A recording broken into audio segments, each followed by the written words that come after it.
Hello, everyone. Welcome back to another episode of Artist Interviews. I'm your host. This is Harris Jack, and today we have Dretti with us, good friend of mine and very talented musician. Dretti, why don't you go ahead and introduce yourself, and I'll go ahead and get into asking you a few questions here. 312's finest. There's nobody behind this. Okay. Dretti. Okay. Enough said. So I wanted to start off by asking you just a couple questions here. Run it. Just about yourself as an artist. First of all, how would you describe your genre of music? Peaceful. Definitely peaceful. I don't really know how else to explain it. Like, it's just a relaxed vibe. It's a vibe for one. It's just mellow. It's like background music to your life. I'll put it as that. Okay. I hear you. And we were talking a little bit before we started the show, and you were telling me about how a lot of your life revolves around your car and around music. And I've noticed that's like a lot of the theme is just music that you write to. And fun fact, we actually worked together on a track I engineered for you called Ride. And we'll talk a little bit more about that here down the road. But just talk a little bit about that. I mean, first of all, what really got you into cars in general? It seems like you're really into cars. So tell me a little bit about that. When I was a kid, it started with my grandfather. He had I think year 2000 Chevy Monte Carlo SS, midnight blue. Okay. Chrome exhaust, mud flaps, leather seats, heated, the works. Yeah. Okay. It started there because he was infatuated with it. And with me, I won't say I was the favorite grandson, but like, I was my mom's first child and I was a boy. There's not too many girls in my family. He catered to me. So, being in his car all the time, I was accustomed to it. Like, I was able to see everything. And I've always been observant. So, like, you notice how I said chrome exhaust tips. Like, that, you feel me? Mm-hmm. Ever since then, mixing being really observant with seeing cars every day. And, he used to, like, we'll be parked and he'll have me, like, on his lap steering wheel. Yeah. Just everyday life, just going, driving around, whatever. Okay. I'm seeing cars on the road. Oh, that's clean. That's raw. Okay. It ties into pretty much who I am now. Just fast forward to me turning, 16, a car I wanted. It wasn't the perfect one. It was a 1999 Cadillac Seville. Okay. Black. Leather seats. No sunroof, unfortunately. But it was clean, though. I kept it clean. You got to keep it clean. And it didn't suit me because, as people eventually see, I'm a teddy bear. Okay. I'm like 5'7", 387. So it's like me being a bigger person. My mom was like, no 2 doors, and if you want one, you're paying for it. I had no job, so yes, Mom, y'all can have it. So like they gave me, whatever little money, right, got me a whip. So fast forward 2017, I graduated high school. That whole summer, I was riding. Because for my birthday, I turned 18. I bought a year 2000 Chevy Monte Carlo SS. It gets good right here. The only difference was it was black. Mm-hmm. Okay. It was black. That's the only difference. And it stopped on the way home. Damn. I made it like 5 minutes away from my crib. Car stopped at the red light. Damn. That must be a nightmare, huh? It was. It's part of the process, to say the least. It was part of the process. And then fast forward to this past June, my 21st birthday, I bought a supercharged SS 2004. Some may know about it. A Dale Earnhardt Jr. is red and black. I call it Ruby. That's okay. My baby. So it's been a life, as you can see, a lifelong thing. I know I talk a lot. All around cars. No, you're good. I let the mind flow. So I noticed. I mean, obviously you've had a lot of interest around cars. Where did the connection with wanting to make writing music come from then? Was it mainly just because you were into cars, or was there any influences that you had that got you thinking about that and gave you that type of an idea? Honestly, it was. When I drive, I like to listen to music, as everybody does. I like to listen to loud music, but it's a vibe. Like, relax. You don't have to be overly aggressive with. Like, it's times where you just want to just drive, sunroof open. It's just the sun hitting. You just cruise. I guess that's really what I'm trying to get at here is, what is your vibe? How would you describe your vibe? I'm mellow. If you could paint a scene for me, like, what's the scenery like when you're riding? What do you imagine your music, your scenery to be? I can paint the picture for you. Okay. I'm driver's seat, tinted Cadillac, black leather seats, speakers up, sunroof. I don't like to be seen, so 5% tinted. Okay. The ride, they'll hear it eventually, but it ties into that too. The sun, it's usually early morning, like during the summertime. Okay. Like that orange start to hit the sun trees and everything. Okay. Or sunset, when sun is going down, everything's slow. It's after rush hour, people are just getting home, stuff like that. It really is. All this is stuff I used to see in my childhood that I fell in love with, like nature, trees, all this stuff. I paint the picture in my words. That's like orange. That's really like the color, like sunset type thing. Okay. Like really, it's just happiness, positivity. It's uplifting. Like you don't have to rap about getting money or intimacy. I ain't gonna be too dirty, but I understand. like you don't need that to make music. Yeah, it's a part of media right now, but there's the little things I enjoy. So I don't need a gun, or I don't need a woman with detox. Like, Okay. give me my keys. I hear you. And the weed, whatever, and we good. That's it. I'm a simple man. Okay. I hear you. I mean, I wanted to ask you a little bit about what drives your creativity. What's the main driver of how you create music? Freedom. Freedom. Give me a little bit more. Freedom in what way? Throughout life in general, I was always sheltered from being creative by this thing we call school. Like, it was always, my parents always expected something of me, or the society. Like, I felt like I had to be something. Okay. When in reality, I grew up and it was like, they're looking for the same thing I'm looking for, and the whole time, you don't need it. So, I'm like, oh, I started making music too, and it was hard for me to break out of my shell because I was so used to worrying about what other people would think about me. I'm like, but it sounds good. Like, I don't be embarrassed now. After a while, I'm like, you know what? I just started putting words together. Like, I just realized, like, my mind I think a lot differently compared to the people around me, which is like, I can just put words together. It sounds smooth.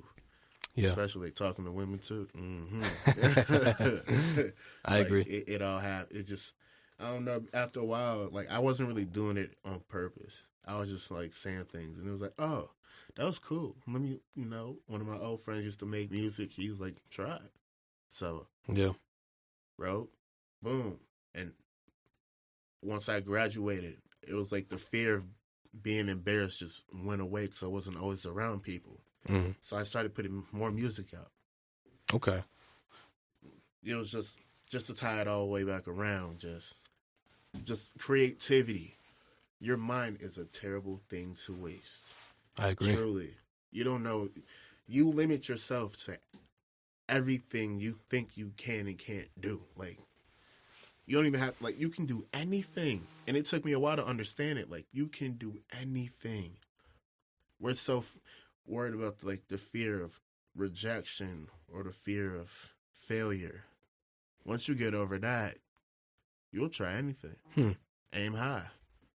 And when you aim high, you hit your target. Next time, aim higher. You got to shoot past the stars. Constantly motivate yourself, right? Every day. Yeah. Sometimes, look, you can't even expect other people to, like, deal with your music or, support it. Yeah. Sometimes you got to be your own support system. Yeah. And that's cool, too. I agree. But don't stop. Where would you say most of your support comes from? Do you have, like, a good following around the hometown? Is there, is the audience spread thin and throughout the world? How would you describe your audience? My audience really is the better part of Chicago. Okay. Better part of Chicago. The city, surprisingly, which surprised me because I don't know too many people in the city. I know, like, family and people I grew up with. Like, I go out there and I kick it with my peoples or whatever, but I didn't expect, for people further. Like, I live in the suburbs. So the city in general, I'm like, okay. Right. It's something I can work with because I know what target I'm going for. I know I can reach them. It's just a matter of getting them to it. Because I wouldn't be surprised if my audience is a little older because I grew up around like kind of like old heads, so it's like people they was younger than like they were like in their 20s then. Like I'm 21 now, so that they're in their 40s, and like that's it. Kind of just tied into who I am today. Like this is the people I kind of just what's the word? Like the frequency is there. Okay. So excuse me. That's really what like the people I go for. I never actually thought about the question. Yeah. I've never like nobody has ever asked me. Like I've never had to think about it. I've never actually thought about it. Like it's a tough thing to think about, because there's a difference between who you perceive your audience is and who you want your audience to be, and I feel like we're both artists in the greater Chicago area. I feel like I don't know. Correct me if I'm wrong, but sometimes it can be tough to get support around this area. Would you agree? oh, absolutely. Yeah. Absolutely. Which is why you mentioned, having to be your own support system a lot of times. Talk to me a little bit about that. What are some of the, I guess, issues that you've run into, at least, trying to get fans around Chicago or working with other creatives even around the area? Getting them to listen. Really? Definitely getting them to listen. It was mainly the issue because there's not, like, I guess the area I live in, and just getting people to listen around my area is completely different from the music I make. So like the people that usually will listen to it, like they don't like you got the Chief Keef and everything. Like it's all mainstream. Like I'm an underground artist. Like I've always been a firm believer. Like underground music in general is much better than mainstream music. Because I feel like when you're underground, you're hungry. You got that drive. Look, you in gear. You in motion. You chasing it. Once you hit mainstream, it's like, all right, the money comes easy. Everything seems to be saturated and fake. I can't do it. I agree. So it's like you got all the mainstream artists now, and people are just starting to pop up out the blue. So that's one less person that will listen to you. So now you got to work twice as harder to get them to listen. And if they don't, and in the area, it's just suburb. Like in the area I live in, it's definitely money motivated. Like, of course, you can look around and see everything. Compared to when I lived near the city, okay, you can clearly see the difference. It's culture shock. You like there will be much more. You can say like, okay, they listen to the music you make, or close to the music you make. They'll definitely listen to it compared to your neighbor who's middle aged. Jazz music. yeah. No, and there's a difference. Yeah. So, just to kind of clarify, you do make like hip hop music, correct? Yes. Would you classify it as mainly hip hop, or like a subgenre of that? I'll definitely say hip hop. Okay. Hip-hop. Nice. Talk a little bit about Ride. We worked on the track together. I mean, tell me a little bit about the inspiration that came from for that record. Man, I heard the beat. Okay. And I'm the type, if I don't like a beat within 5-10 seconds, you usually lose me, because I tend to have like short-term memory. It's like after a while, it's like I get bored quick. Yeah. So another thing, I love samples. Majority of my music is sampled.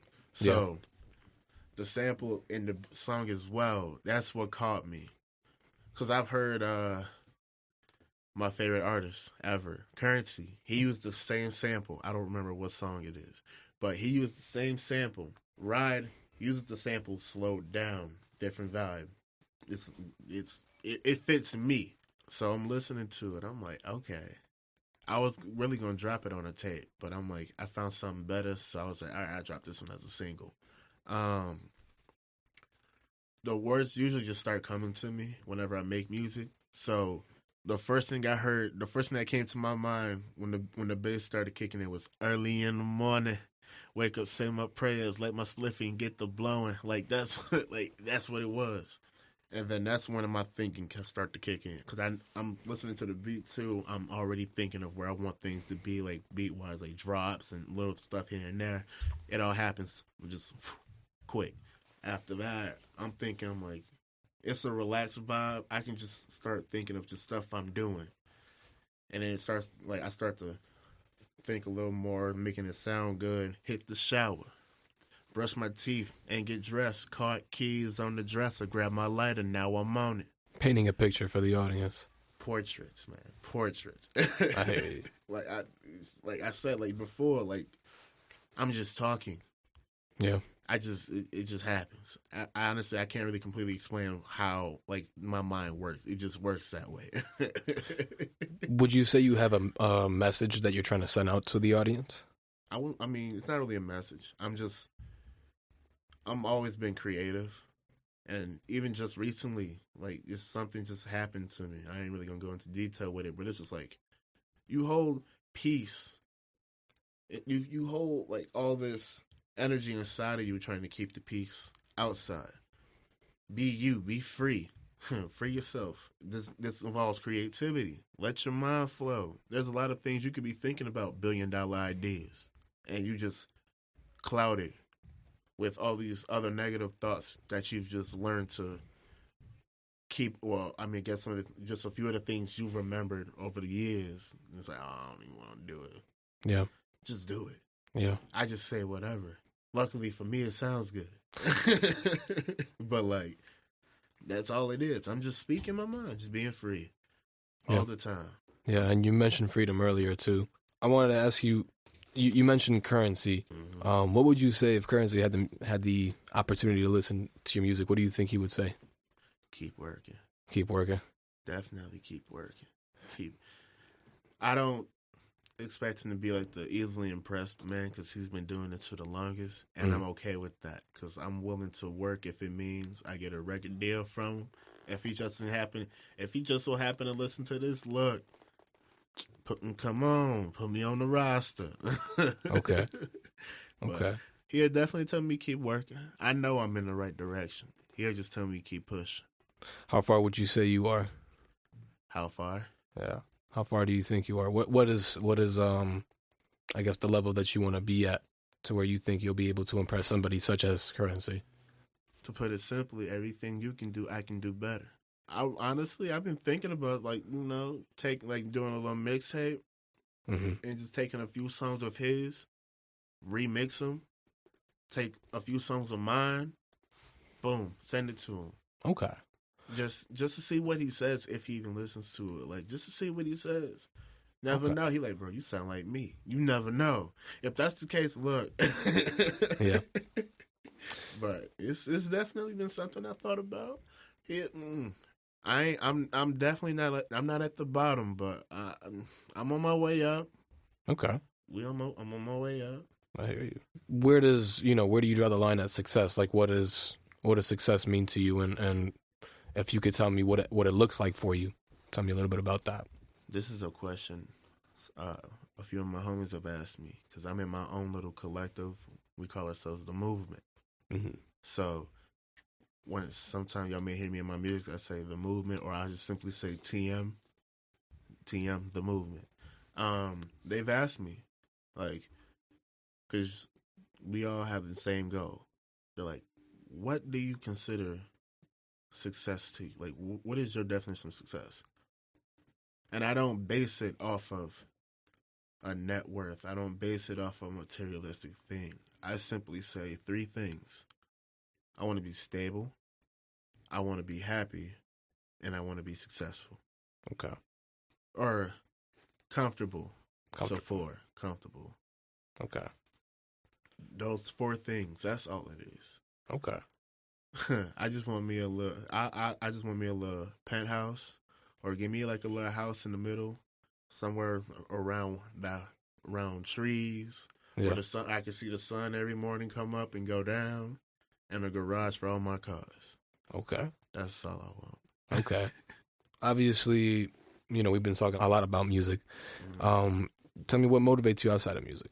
Do you have an outside force that drives you, something that, either gives positivity to your life or inspiration to your music that may not be directly involved with it, I should say? I wouldn't necessarily say struggle, but that's like the most fitting word that comes to my mind right now. Right. I've been on both sides of the spectrum. I've had, little. I've had a lot, but I've never went without. My parents always made sure me and my sister had whatever it is we needed. Even if we had to sacrifice a little bit, we always had the essentials. Always had it. So I never starved. I don't want to paint this picture like, I came from the bottom in the slums. No. To make one thing clear, just in case I know I'm on my way up, they're going to question it. I am from Evergreen Park, Illinois. That is not Chicago. Evergreen Park, Illinois. Okay. But for those that know the area, 87th Street, I'm off 87th in California. Once you cross the train tracks, you hit Western, you practically there. So that's where I am. That's where I'm from. I moved to the suburbs when I was like 9. What is it? Something happened in like, oh wait, I can't remember, but it was time to relocate, start fresh again. We took the opportunity. My mom, my dad did that for me. So that's that. That's that. I get carried away. I'm sorry. No. That's all good. That's all good. All of that in general. Just having a taste of what it felt like to have to nickel and dime sometime. I don't want to go back to that. Okay. And even like I'm in a much better position. My parents, we good now, but still, the whole point, I don't want to ever go back to that, just in case. Let's say something does happen, Yeah. just money for a rainy day. You never know what could happen. Okay. And especially if they're out here looking outside of Earth for other planets and shit, we can like move to. I want some money where I can be straight. Well, we good. Okay. And even if that's a billion years from now, while we here, my parents and everybody that's alive around me now, look, I'm going to make sure we straight. I'm going to make sure generations after me is straight. Okay. This is a gift, and I don't like working a 9 to 5. Okay. I don't. So we're talking generational wealth. I'm not just going to give them money and say, look, you don't have to struggle ever again. You're going to work, because why would I have to put in all the work just to put you in a position where you don't have to do anything? You got to earn your keep still. Yeah. I make it easier, but I won't make it impossible. Yeah. So I'm just putting everybody, just a few people that's left before me, people that's with me now, and everybody after me, just in a better position. Yeah. And besides, just the basic work until you die. Like, don't you want to be known for something? Of course. Like, I refuse to leave this planet without my mark on something. Y'all gonna remember me for something. I don't know what it may be. I might build a rocket ship. I might just, put the cover art on the rocket ship, wrap it up, right? Black-owned golf course somewhere. Who knows? There you go. But I got us. Okay. I don't like working 9 to 5, so it's like almost it's a talent I'm taking advantage of. And besides, I feel like music is just saturated with the BS. So, I mean, as far as music goes, is that the only thing that you are hoping that brings you that generational wealth, or is there like other things that you're interested in? Because you mentioned, you're going to make it easier for others. Just talk a little bit about that. What are some of the other things that you're interested in, either getting into yourself or helping others out with? I want my own business. That's besides music just, it's something I enjoy doing. I love music. Okay. I don't see myself doing anything outside of music as far as getting money wise. Now, once I get into that position where, okay, I can, venture off and start little side hustles here and there, okay.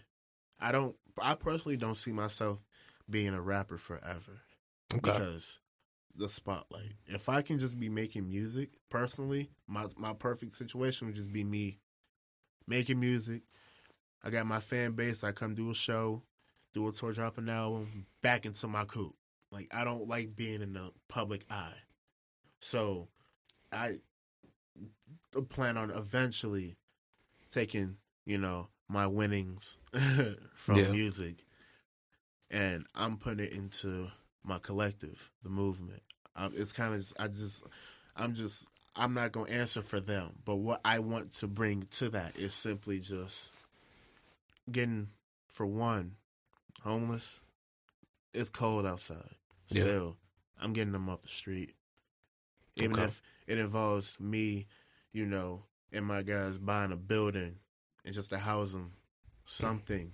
It's better than being on a cold sidewalk Yeah. Especially during winter, there's people freezing to death. That's not a way to go out. Yeah, it's happened, especially here in Chicago. That's no way to die. That's like We the have fact some that we insane allow weather. that. That's inhumane. I know. That's one thing. Just overall bettering the planet. I want to go global with it. We want to go global with it. Yeah. That's something that's, interested me as well ever since I was a kid. I would say that was my driving motivator as a musician as well. And I feel like a lot of people have that, I don't want to call it a similarity, but like almost a commonality amongst each other. Like musicians want to make the world a better place a lot of times. Some are like, greedy, but I feel like for the most part, we're all good, we're all about spreading the love, right? It's all about positivity, spreading the love. Yeah. There's a lot of times where I wanted it. In reality, I already had it. So I'm just like, I realized I have a lot of it. So I just want to just give it to the world. Give back. I want to be that person. I want to be that person I was looking for when I was younger. I'm that. I want to be him or be that. You never know who else may be looking for that same figure in life. Just give it to them. Have you been able to do anything for the community around you or anything like that in the past? Well, I've definitely done things for the community, but recently I've been just focused on music, so I haven't had time to. But going back into the whole card scene thing, yeah, I had to do community service for ticket. Yeah. So it kind of brought me like, all right, look, okay, you ain't getting paid to do this, but here's your opportunity. Yeah. So okay. The state ain't really like the way I was driving, which it's a fast car. What'd you have to do for community service? I did a food pantry. Like they had me bagging up food, boxing food, whatever, putting stuff in boxes, handing them to people. Just do that for a few hours, and some people, it brought a smile to them. Okay, truly, like thank you. Like I was like, no problem. Just I feel like it should be more helping in general. Y'all, it's just a lot of it ties into social media and music. Like it also ties into like I was saying, like you don't need to have a gun in your song. You don't need to have you don't need to be talking about all the drugs you're doing. Back in the 90s, that wasn't even acceptable. Yeah, I think you go further back, two people were being embarrassed in songs about it. What's the song? I ain't even trying to I think it was like your mama's on crack rock. Like what? Yeah. Compared to now, a Lil Pump, crazy. Got a whole diamond chain say drug addict on it. Really? Come on, man. That ain't nah. So, and that's the image that social media picks up and society picks it up off of that. Yeah. So it's like when I be on Instagram and it takes away from people. Like people don't realize we've all changed because of the music. Y'all don't even want to help people no more. You think music has that big of a pull on society? Absolutely. Okay. Scared to put your pride aside, put some gloves on, and go to a food pantry and pack up boxes of food for people. I feel like it's two sides to a coin. I feel like the music influences society as much as society influences the music. Indeed. Because at the same time, as much as the music is being pushed onto us, we validate it by listening to it and playing it. You know what I mean? Domino. Yeah. You got that one person. Oh, I vicious like this. cycle. All it takes is one person. Yeah. And it takes a village for your song to get out there. That village just so happens to be a country, or just big radio stations, whatever is hot. Yeah. Everybody listens to it. And it's been happening for so long where it's like people change. Like society has changed. Like I just don't feel the sincerity in people anymore. Or just walking around just letting things organically happen. Like you always have to have that. You gotta always plan something. Yeah, for social media, like TikTok and all that. It takes up a lot of time in our lives. I feel like, especially as musicians, to promote it independently. Just imagine if there was a wave to start about positive music. Even in Chicago, the whole "we'll put the guns down." What if somebody was to come out here and really pop off that one song? Yeah, and people decide to put the guns down, and then they talk about go help people. You got people out here gonna be mowing grass for free, No problem. You might go to a restaurant, somebody open the door for you. Yeah. Like little things. Yeah. I don't mind doing that. Yeah, I had to do it for community service, but my point is to take that and make it on a larger scale.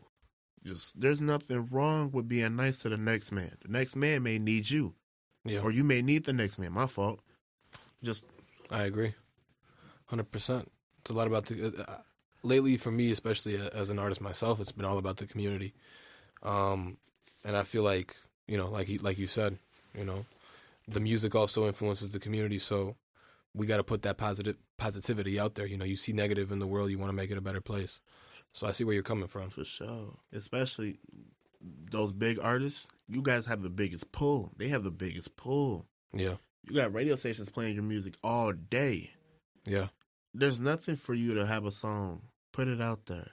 Like, I'm not saying there's no songs out there, but the possibility of a song being positive or being, I guess, violence-free almost, change a lot. Yeah. Chief Keef, crazy. Yeah. Like, I hear you. It happens. Kind of just to wrap up, I wanted to ask you, whether there's any new tracks or projects that you'd like to share with us in the audience. I definitely have something for the summer. There's a tape coming for the summer. I'm not going to say when, but it'll definitely be while everybody's still tying up the little loose ends whenever, getting the whips ready for the ride out for the summer, making sure the paint buffed and clean and your leather, the stitching on point, no rips, chrome hitting, no curb rash, none of that. While y'all doing that, I'm going to focus on this. That way when your speakers and your sounds hooked up, that first 75-degree day, sunny, you got something to ride to. I got you. Okay. But it's not just, it's not going to be all, it's going to be, I'm going to be in my bag for this one. Okay. It's a little something for everybody. Okay. It's a little test run, but it's going to be a serious test run. That sounds good. I'm looking forward to hearing it, man. Man. Where can we follow you? For sure. Follow me on Instagram, _DRETTI _. You can add me on Snapchat if you want for the little background, VIP lounge type. MARCO-ANDRETTI. That's Marco-Andretti. Cool. Twitter at I am Dretti, capital I, capital AM, capital D, Dretti. So, yeah. Cool. I would say my email, but that's a that's a lot. Yeah. No, I hear you. All right. Well, thank you for joining us today, Dretti. I really appreciate your time. Make sure you guys go check out Ride, available on SoundCloud. And have a nice rest of your day. Peace and love be upon you all. Thank you for listening. Take care.